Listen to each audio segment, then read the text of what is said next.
পুনরায় নিজের কেন্দ্রে সেবাশ্রয় স্বাস্থ্য শিবির শুরু করতে চলেছেন ডায়মন্ড হারবারের সাংসদ অভিষেক বন্দ্যোপাধ্যায়।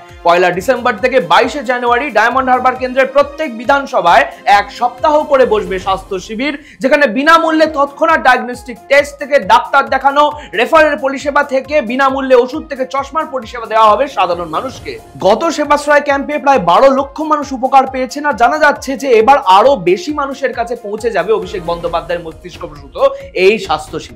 গতবার দেখা গিয়েছিল যে জলপাইগুড়ির মুখ ও বধির শিশুর চিকিৎসা থেকে মানুষকে বিনামূল্যে বিদেশি শ্রবণ যন্ত্র দেওয়া বা দুষ্প্রাপ্য ইনজেকশনের ব্যবস্থা করে দেওয়া সবই হয়েছিল সেবাশ্রয় ক্যাম্পে।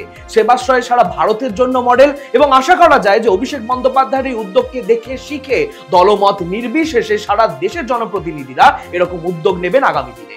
এরকম আরো খবর নিয়ে ফিরবো আমি, শুভম গাঙ্গুলি, আর আপনারা দেখতে থাকুন দৃষ্টি।